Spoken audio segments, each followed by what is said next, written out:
Hello students, मैं प्रदीप चौधरी और आप लोग इस YouTube चैनल पर पढ़ते हैं फिजिक्स।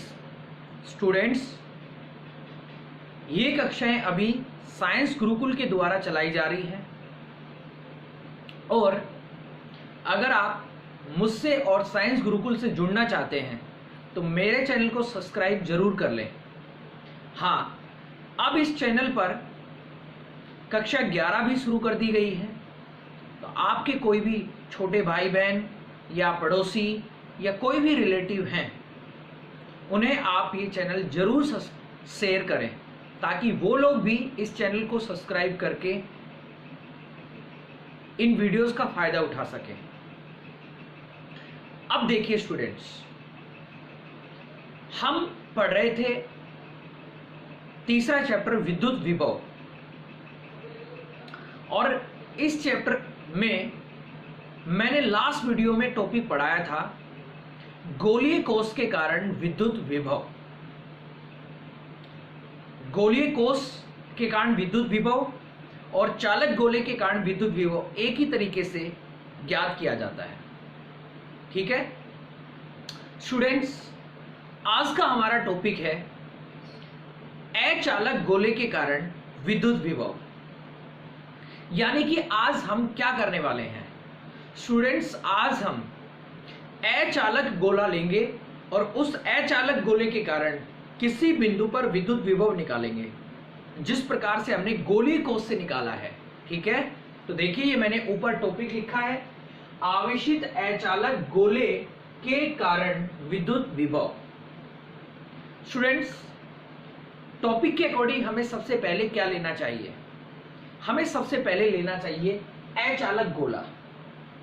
फिर उस गोले को क्या करना चाहिए? आवेशित। यानी सबसे पहले हमें आवेशित अचालक गोला लेना चाहिए और उस आवेशित अचालक गोले के कारण हमें क्या निकालना चाहिए? विद्युत विभव। तो देखिए मैं यही करने वाला हूं। मान लीजिए हमारे पास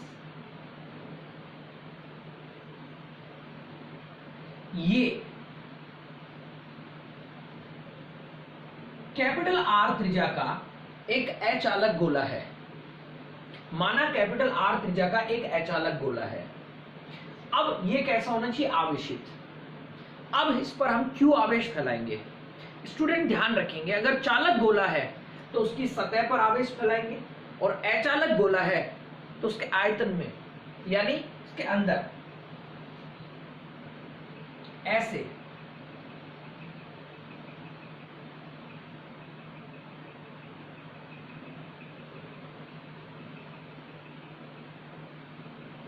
मान लीजिए यहां पर मैंने प्लस क्यू लिखा है, ये प्लस क्यू आवेश इसमें फैल गया तो ये क्या बन गया? आवेशित अचालक गोला। अब इस आवेशित अचालक गोले के कारण हमें क्या करना है? विद्युत विभव ज्ञात करना है। तो हमें वो बिंदु लेना पड़ेगा जिस बिंदु पर हमें विद्युत विभव ज्ञात करना है। तो स्टूडेंट्स, वो बिंदु यहां पर भी हो सकता है, यानी सतह के बाहर हो सकता है, सतह पर हो सकता है और सतह के अंदर हो सकता है। यानी अब हम इस आवेशित अचालक गोले के कारण सतह के बाहर, सतह पर और सतह के अंदर तीन स्थितियों में विद्युत विभव ज्ञात करेंगे, जैसा कि हमने गोलीय कोष में किया है। तो मैं पहला टॉपिक ले रहा हूं, मैं यहां लिख दूंगा, यदि बिंदु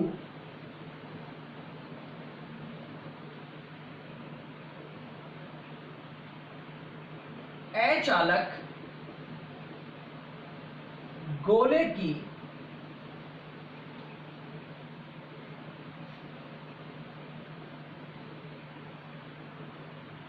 सतह के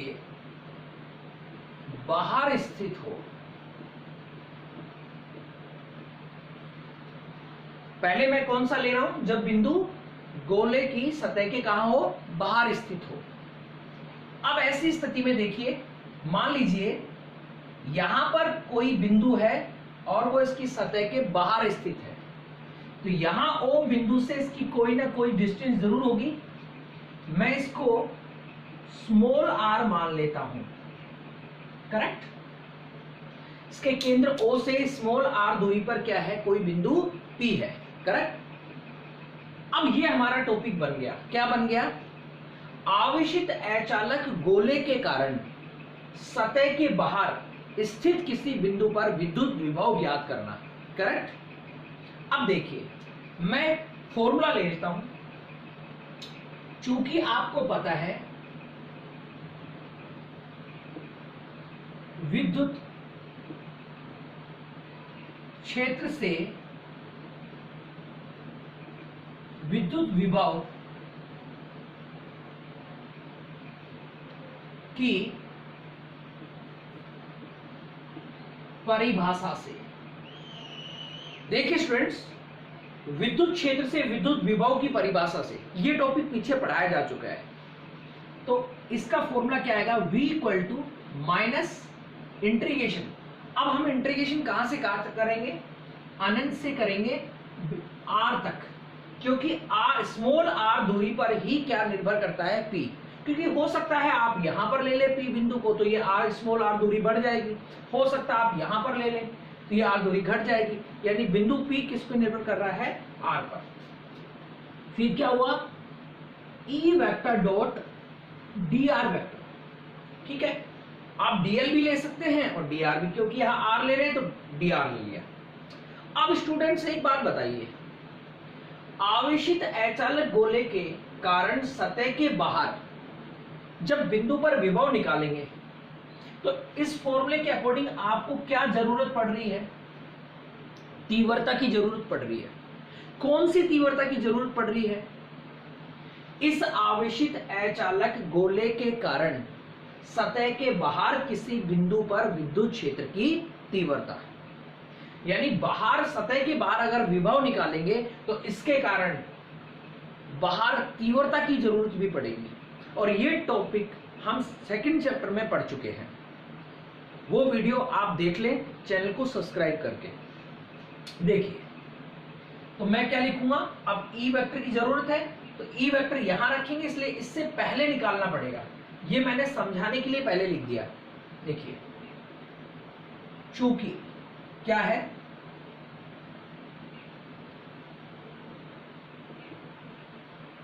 अचालक गोले के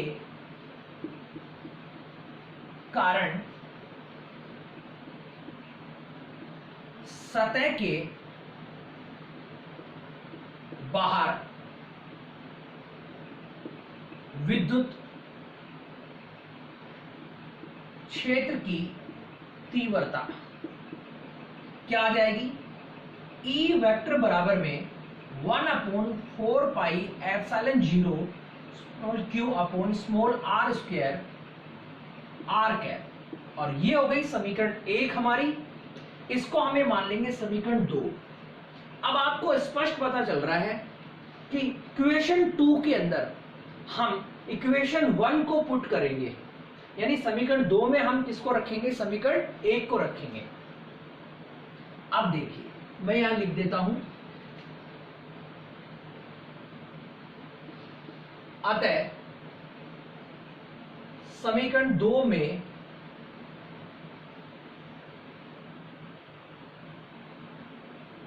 समीकरण 1 का मान रखने पर,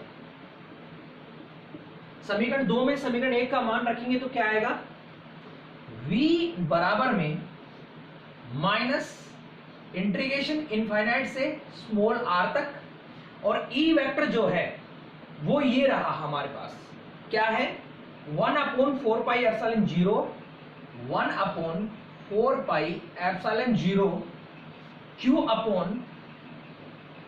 q upon small r square, और ये क्या है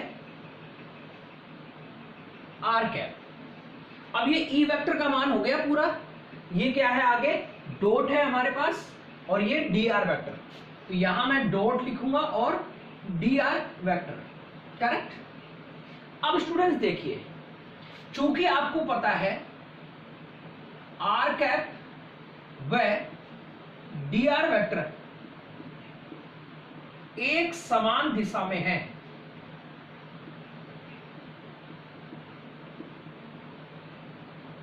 इसलिए R cap dot D R vector जो है वो किसके बराबर आएगा, डी आर के।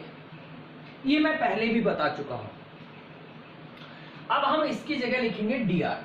तो देखिए क्या होगा, v equal to minus integration infinite से small r 1 upon 4 pi epsilon 0 q upon small r square और dr। अब स्टूडेंट्स आपको पता है अवकलन हो चाहे समाकलन हो, जब भी आप अवकलन या समाकलन करते हैं तो नियत राशि कहां ले लेते हैं, बाहर ले लेते हैं। अब जब बाहर लेंगे तो v equal to minus 1 upon 4 pi epsilon 0 q बाहर आ गया, इंटीग्रेशन इनफाइनाइट से small r 1 upon r square और dr। अब स्टूडेंट्स हमें इसका समाकलन करना है। समाकलन करने के लिए इसको समाकलन की फॉर्म में बनाना पड़ेगा। चूंकि ये r स्क्वायर नीचे है तो हम इसको ऊपर ले जाएंगे तो पावर माइनस में आ जाएगी। क्यों? क्योंकि ऊपर से नीचे या नीचे से ऊपर ले जाते हैं तो जो भी पावर होती है वो दूसरे सिंबल में चली जाती है, जैसे प्लस से माइनस में, माइनस से प्लस में। तो हम क्या लिखेंगे, v equal to minus 1 upon 4 pi epsilon 0 q।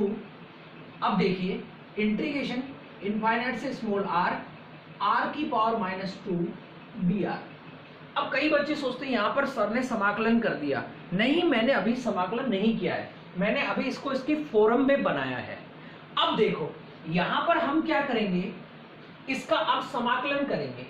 तो यहां पर समाकलन का कौन सा फॉर्मूला लगेगा, x की पावर n का। आपको पता है x की पावर n dx का समाकलन क्या होता है, x की power n plus 1 upon n plus 1, यही होता है ना। अब मैं इसके साथ यही करने वाला हूं। तो देखिए ये क्या हो गया,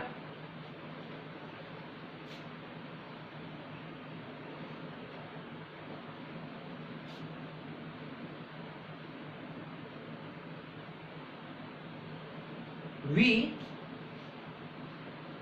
equal to minus 1 upon 4 pi epsilon 0 q। अब इसका समाकलन करेंगे क्या आएगा, समाकलन या अवकलन करने के बाद चिन्ह हटा दिया जाता है। तो ये क्या आएगा देखना, r की पावर माइनस 2 प्लस 1 बटा माइनस 2 प्लस 1। और यहां लिमिट देखो, इंटीग्रेशन सिंबल तो हट जाएगा लेकिन लिमिट नहीं हटेंगी। तो लिमिट क्या क्या है, इनफाइनाइट से स्मॉल r तक। अब क्या होगा देखिए, v equal to minus 1 upon 4 pi epsilon 0 q। आपको पता है r की पावर ऊपर माइनस की 2 है और प्लस का 1 है, तो माइनस 1 बचेगा और नीचे भी माइनस 1। लिमिट कहां से कहां, इनफाइनाइट से स्मॉल r तक। अब स्टूडेंट्स देखिए ये ऐसे अगर आपके पास हो तो आप क्या करोगे, 1 बटा माइनस 1 गुणा r की पावर माइनस 1। फिर आप इसे क्या लिख सकते हो, 1 बटा माइनस 1। अब नीचे लेकर के आओगे तो 1 बटा r की पावर 1 हो जाएगा।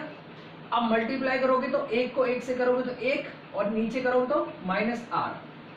यानी आप इसको क्या लिख सकते हो, माइनस 1 बटा r लिख सकते हो। ये बात मैंने पिछले वीडियो में भी सोल्व करके दिखाई है आपको। अब देखिए आगे बढ़ेंगे तो मैं इसको क्या लिख दूंगा, बाकी एज इट इज लिखूंगा सारा। क्या है, v equal to minus 1 upon 4 pi epsilon 0 q। और मैं इसे क्या लिख दूंगा, माइनस 1 अपॉन r और इनफाइनाइट से स्मॉल r। अब हमें क्या करना है, ये स्मॉल r की अपर वैल्यू है और ये स्मॉल r की लोअर वैल्यू है। तो देखिए v equal to minus 1 upon 4 pi epsilon 0 q। अब हम क्या करेंगे स्टूडेंट्स, आपको एक बात पता है, सबसे पहले उच्चतम मान रखा जाता है, फिर माइनस का चिन्ह लगाया जाता है और फिर निम्नतम मान रखा जाता है। तो क्या लिखेंगे, ये माइनस पहले से है, माइनस 1 अपॉन r की जगह r। फिर माइनस हमें लगाना है, क्यों लगाना है ये माइनस, क्योंकि हमें उच्चतम मान रखने के बाद माइनस का चिन्ह लगाना पड़ता है और उसमें से निम्नतम मान रख के घटाना पड़ता है। अब ये यहां लिखेंगे ये -1 अपॉन स्मॉल आर की जगह क्या लिखेंगे, इनफाइनाइट। अब देखिए या माइनस माइनस क्या हो जाएगा, प्लस हो जाएगा। तो बस मैं यही करने, अगली स्टेप में यही लिखने वाला हूं, या माइनस माइनस प्लस लिखने वाला हूं। तो क्या लिखूंगा, v equal to -1 upon 4πε0 q, और क्या लिखने वाला हूं, -1 upon r plus 1 upon infinite. चूंकि आपको एक बात पता है कि 1 अपॉन इनफाइनाइट की वैल्यू क्या हो जाएगी, 0। अब हम इसकी जगह जब 0 लिखेंगे तो देखिए v equal to -1 upon 4πε0 q -1 upon r plus 0, correct.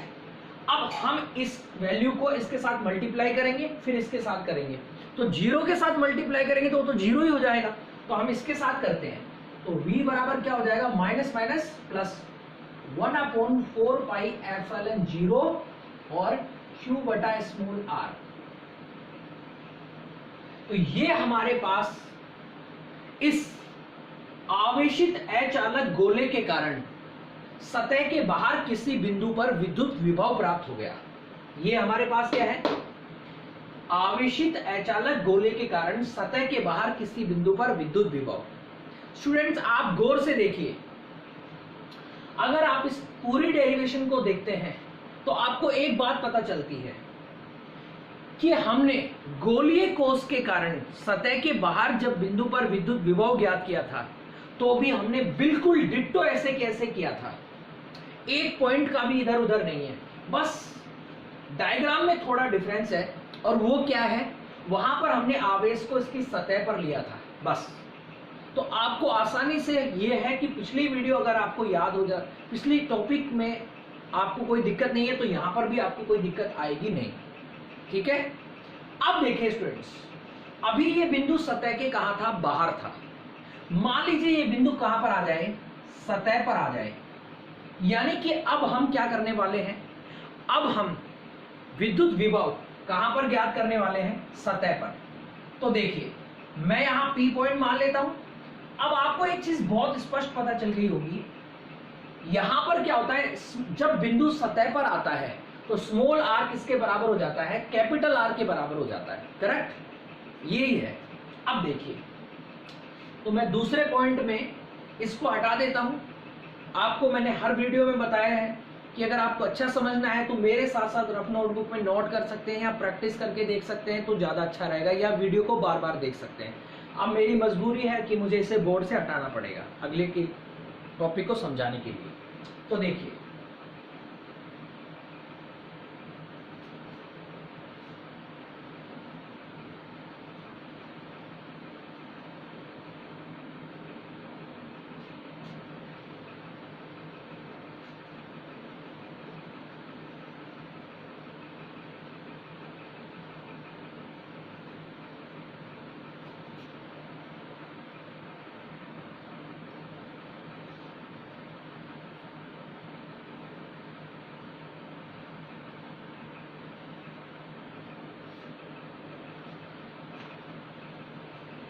तो अब हम क्या लिखने वाले हैं, दूसरा पॉइंट, यदि बिंदु सतह पर स्थित हो। भाई जब बिंदु सतह पर स्थित हो तो स्मॉल r किसके बराबर हो जाएगा, कैपिटल R के बराबर, करेक्ट। तो देखिए यहां मैं बता देता हूं इसको, चूंकि विद्युत क्षेत्र से विद्युत विभव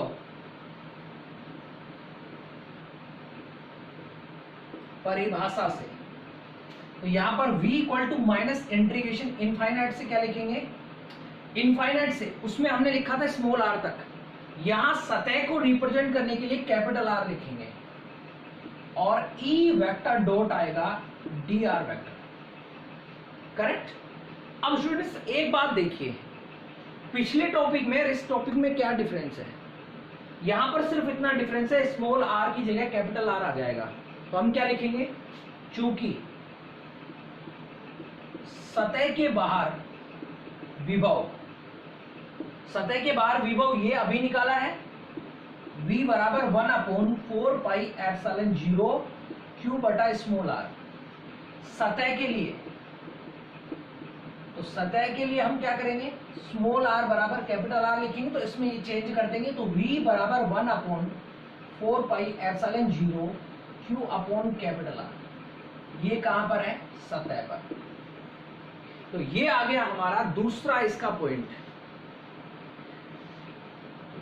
1/4πε0 q अपॉन कैपिटल R। तो अभी तक हमने 2 बार विभव निकाल लिया। कब कब, जब बिंदु अचालक गोले की सतह के बाहर है तो हमारे पास विभव ये आया था, और जब बिंदु अचालक गोले की सतह पर है तो विद्युत विभव ये आया है। अब बिंदु कहां पर जा सकता है, अब बिंदु सतह के अंदर जा सकता है, फिर बिंदु कहां पर जा सकता है, केंद्र पर जा सकता है। तो अब हम अगला पॉइंट क्या करने वाले हैं, यदि बिंदु अचालक गोले की सतह के अंदर स्थित हो, करेक्ट। तो स्टूडेंट्स, अब हम विद्युत विभव की गणना करने वाले हैं, कहां पर, अचालक गोले की सतह के अंदर। तो देखिए, ये हमारे पास कैपिटल R त्रिज्या का अचालक गोला हो गया, इस पर प्लस Q आवेश एक समान रूप से फैल गया,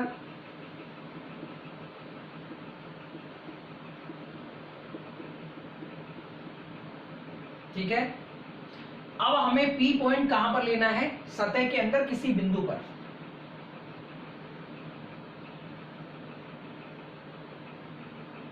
ये हमने ले लिया सतह के अंदर कोई बिंदु P, ये दूरी हो गई स्मॉल r। अब हमें यहां पर विद्युत विभव ज्ञात करना है, तो हम वही सब करने वाले हैं। तो देखिए क्या लिखने वाले हैं,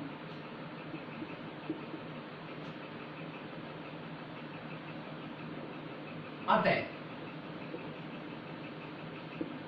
विद्युत क्षेत्र से विद्युत विभव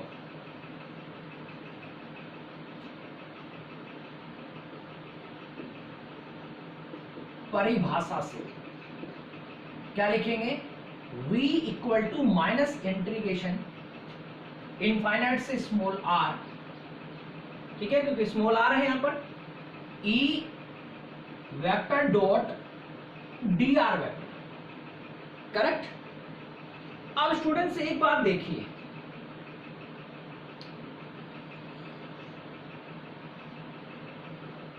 यहां तीव्रता की तो जरूरत पड़ेगी, लेकिन कहां पर, सतह के अंदर। लेकिन स्टूडेंट देखिए, अनंत से सतह पर आएंगे और फिर सतह के अंदर जाएंगे। तो अगर आपको ध्यान हो तो आवेशित अचालक गोले के कारण जब तीव्रता ज्ञात करते हैं तो अनंत से लेकर सतह पर और सतह से लेकर अंदर एक समान प्राप्त नहीं होती। क्या कहा मैंने, कि जब आप आवेशित अचालक गोले के कारण विद्युत क्षेत्र की तीव्रता ज्ञात करते हैं तो वो तीव्रता अनंत से लेकर सतह पर और सतह से लेकर अंदर तक एक समान प्राप्त नहीं होती, अलग अलग प्राप्त होती है, ठीक है। इसलिए हम तीव्रता को 2 भागों में बांट लेंगे। कितने भागों में बांट लेंगे, 2 भागों में। चूंकि तीव्रता अनंत से स्मॉल r तक एक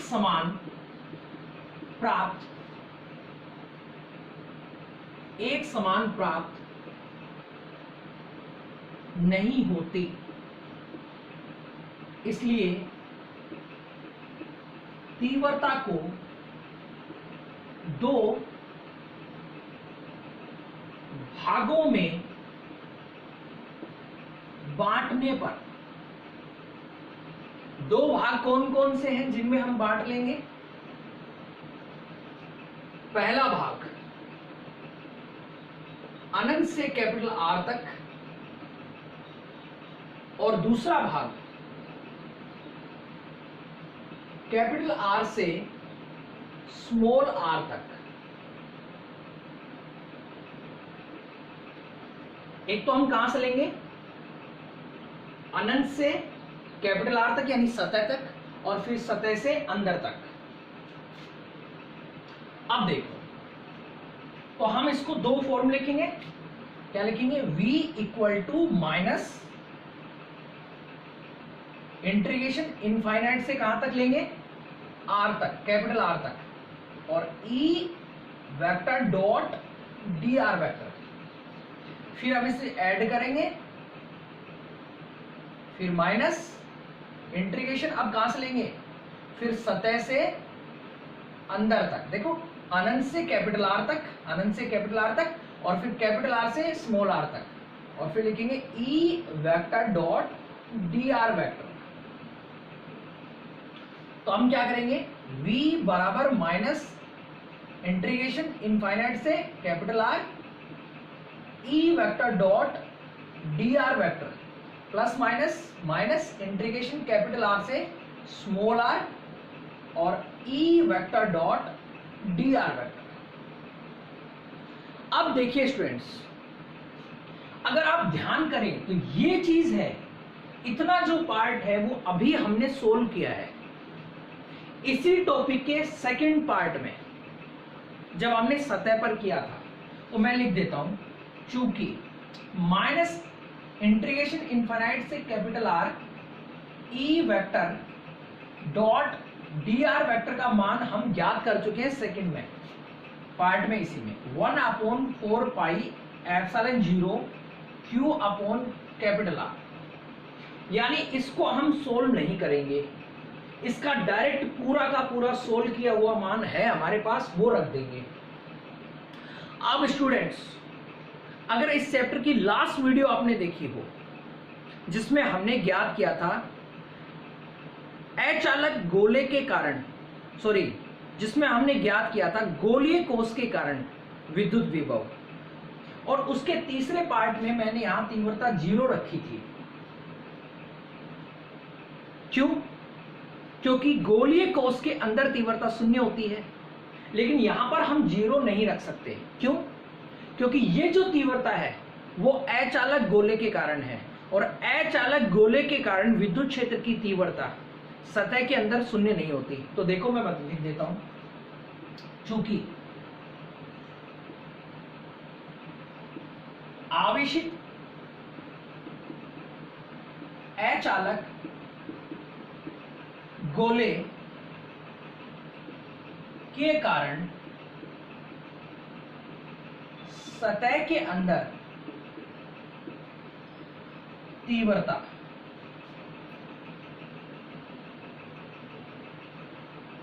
E वेक्टर बराबर 1/4 पाई एप्सिलॉन 0 Q बटा कैपिटल R क्यूब R, ठीक है, और R कैप होती है। ये हमारे पास आवेशित अचालक गोले के कारण सतह के अंदर तीव्रता है, जो पीछे वीडियो देखने पर पता चलेगा, सेकंड चैप्टर की वीडियो देखने पर, ठीक है। अब इस पूरे के जगह तो हम रख देंगे ये। अब इस पूरे का मान है नहीं, सिर्फ हमारे पास E वेक्टर का मान है। E वेक्टर क्या है यहां पर, आवेशित अचालक गोले के कारण सतह के अंदर तीव्रता, और इसका मान ये है। यानी अब हमें इसका मान और इसका मान यहां रखना पड़ेगा। तो देखिए हम क्या करेंगे, अब क्या करेंगे स्टूडेंट्स, हमारे पास ये जो क्वेश्चन है, इसमें हम ये जो है इसका पूरा मान ये रख देंगे, और इस E वेक्टर की जगह ये मान हमारे पास दिखाई दे रहा है, इसको यहां रख देंगे। तो देखिए स्टूडेंट्स, अब क्या लिखेंगे हम, V इक्वल टू, इस पूरे की जगह मैं ये लिखने वाला हूं, क्या है, 1/4 पाई एप्सिलॉन 0 Q बटा कैपिटल R। इस पूरे को हम सोल्व नहीं करेंगे, क्योंकि हमने पहले ही सोल्व कर रखा है, तो ये पूरे का पूरा ये रख दिया इसकी जगह सोल्व किया हुआ। इसी के सेकंड पार्ट में। अब हम आगे क्या लिखेंगे, माइनस इंटीग्रेशन कैपिटल आर से स्मॉल आर। अब ये ई वेक्टर है, ये ई वेक्टर का मान ये होता है, आप इसे पीछे वीडियो में देख सकते हैं, सेकंड चैप्टर की वीडियो खोल करके। तो क्या होगा, ये ई वेक्टर का मान ये रहा 1/4 पाई एप्सिलॉन 0 क्यू बटा कैपिटल आर क्यूब आर, ये देखिए, और आगे लास्ट में क्या है, आर कैप। ये आ गया आपका ई वेक्टर का मान। आगे क्या है, डॉट, और डॉट के आगे क्या है, डी आर वेक्टर। ये मैंने लिखा डी आर वेक्टर। अब देखिए स्टूडेंट्स, मैंने क्या किया, ये जो एक हमारे पास है इक्वेशन, इसमें हमने ये वैल्यू और ये वैल्यू दोनों रख ली। अब मेरे पास ये आ गया। अब देखो दिक्कत क्या आ रही है स्टूडेंट्स, मेरे साथ बोर्ड थोड़ा छोटा पड़ रहा है, इसलिए मैं इसे हटा देता हूं। तो आप क्या करेंगे, स्क्रीनशॉट ले लेंगे या मेरे साथ साथ रफ नोटबुक में नोट करके देख सकते हैं, और अपने जिन बच्चों ने नोट्स नहीं बनाए हैं वो वीडियो से नोट्स भी बना सकते हैं। तो मैं अब इसे हटा लेता हूं।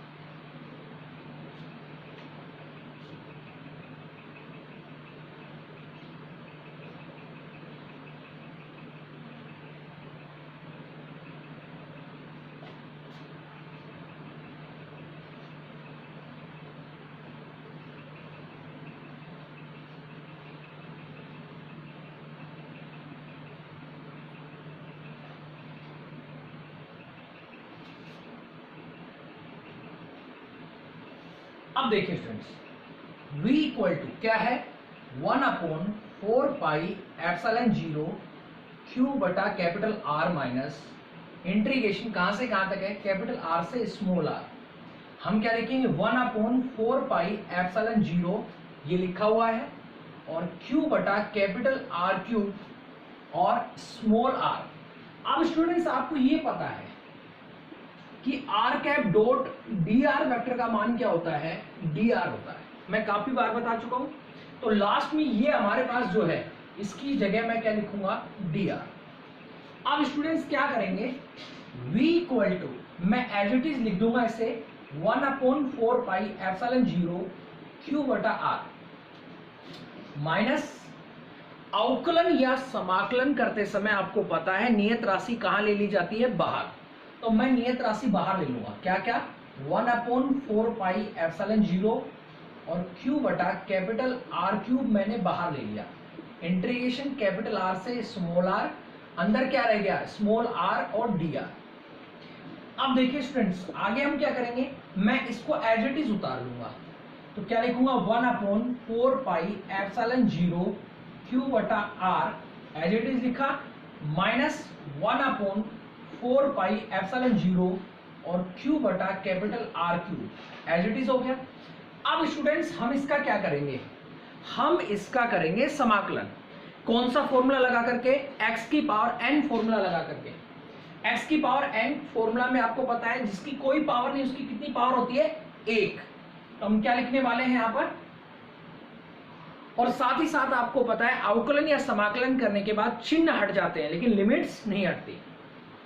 तो हम क्या करेंगे, इसका समाकलन करेंगे, r की पावर 1 प्लस 1 बटा 1 प्लस 1, और लिमिट कहां से कहां तक, कैपिटल आर से स्मॉल आर तक। अब देखिए v equal to 1/4 pi epsilon 0 Q बटा r minus 1/4 pi epsilon 0 q upon capital R cube.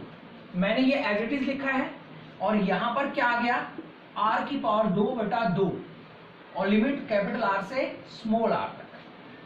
अब फिर देखिए स्टूडेंट्स, मैं वापस से इसको लिखने वाला हूं, 1/4 पाई एप्सिलॉन 0 क्यू बटा capital are minus 1/4 pi epsilon 0 Q बटा कैपिटल आर क्यूब। अब हम क्या करेंगे स्टूडेंट्स, लिमिट्स रखेंगे, वैल्यू रखेंगे। तो सबसे पहले अपर वैल्यू रखी जाएगी, फिर माइनस का चिन्ह लगाया जाएगा, और फिर लोअर वैल्यू रखी जाएगी। तो r की जगह r small r square by 2, फिर माइनस स्मॉल r की जगह क्या लिखा जाएगा, आपकी बार capital R by capital R square by 2, correct. अब स्टूडेंट्स देखिए,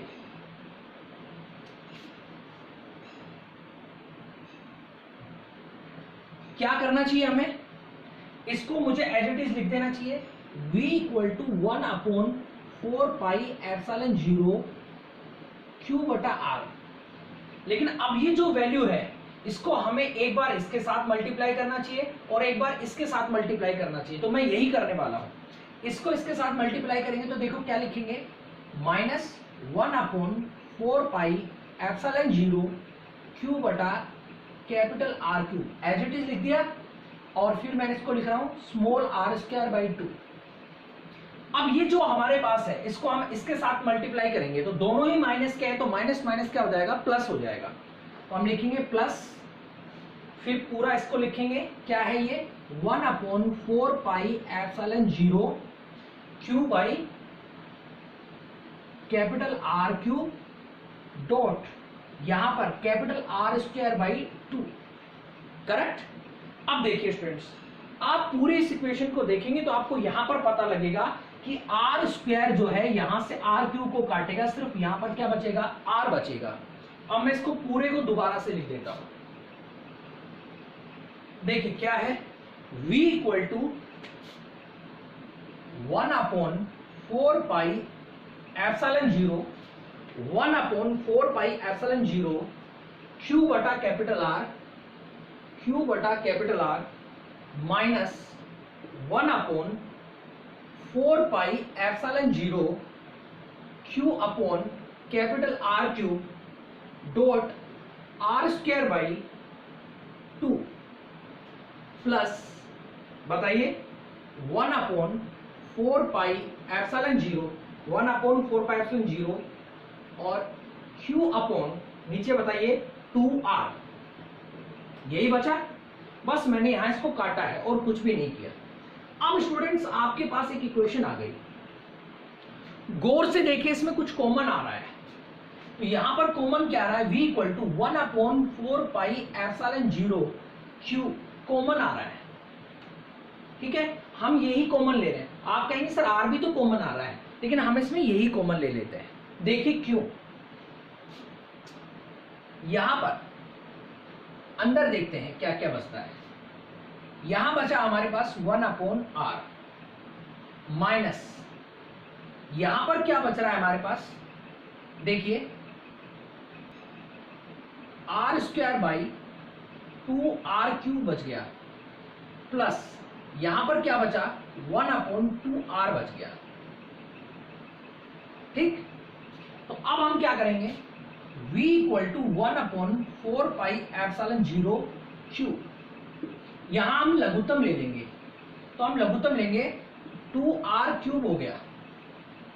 अब r का इसमें देंगे तो यहां पर हमारे पास क्या बचेगा, r से r कट जाएगा तो क्या आएगा 2r² माइनस, अब 2r³ का भाग देंगे 2r³ में तो 1 बचेगा, 1 को इससे करेंगे तो r² प्लस, और 2r का भाग देंगे 2r³ में तो क्या आएगा r²। अब देखिए स्टूडेंट्स, v बराबर 1/4πε0 q, यहां आप स्पष्ट समझ पाएंगे 2r³ और 2r² और r² जब जोड़ेंगे तो कितना आएगा 2, तो ये हो गया और ये हो गया, कितना आएगा 3r² माइनस r² और नीचे क्या आ गया 2r³, और ये आ गया हमारे पास विभव। कहां पर, अचालक गोले के कारण सतह के अंदर। तो ये कहां पर विभव आया है, सतह के अंदर, यानी ये जो इक्वेशन है वो आपको सतह के अंदर विभव के मान को बताएगी। करेक्ट। अब स्टूडेंट्स ध्यान कीजिए, हमने 3 पॉइंट सोल्व किए हैं, अचालक गोले के सतह के बाहर विभव, सतह पर विभव और सतह के अंदर विभव। मान लीजिए कोई आपसे पूछ ले अचालक गोले के केंद्र पर विभव कितना होगा, यानी अगर अब बिंदु कहां पर हो, गोले के केंद्र पर हो, तो देखिए स्टूडेंट्स मैं इसे हटा देता हूं, आप जैसा मैंने कहा उस प्रकार से नोट कर सकते हैं। ठीक है, तो मैं लिख रहा हूं यहां पर, इसको हटाऊंगा फिर उसके बाद लिखूंगा।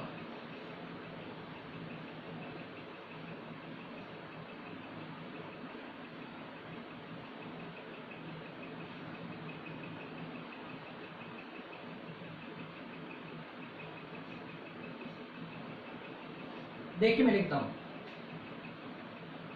यदि बिंदु अचालक गोले के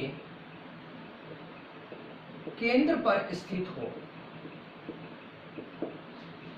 जब बिंदु गोले के केंद्र पर स्थित होगा तो स्मॉल r बराबर क्या होगा, 0, क्योंकि r पर ही तो निर्भर करता है बिंदु P। तो r 0 हो जाएगा तो बिंदु P कहां चला जाएगा, गोले के केंद्र पर। तो क्या कहेंगे, इससे करेंगे सोल्व।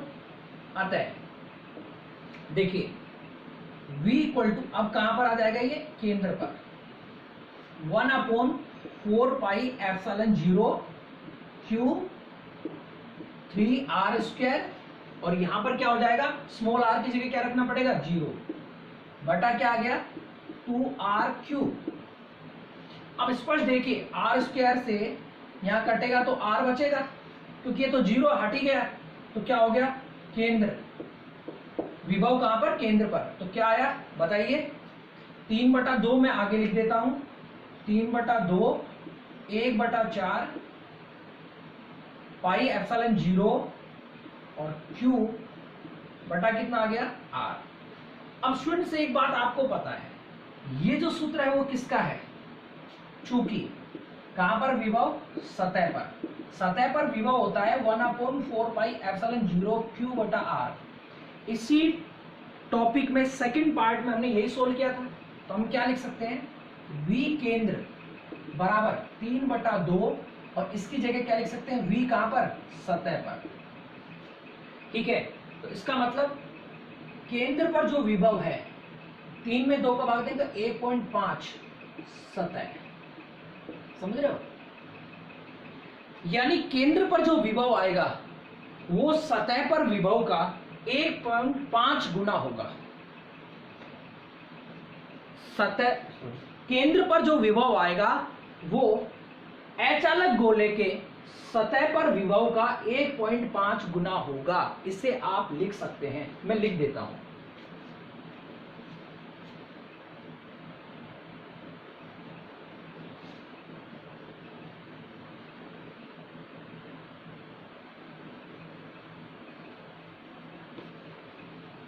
क्या लिख सकते हैं, अतः अचालक गोले के केंद्र पर विभव सतह का 1.5 गुना होता है।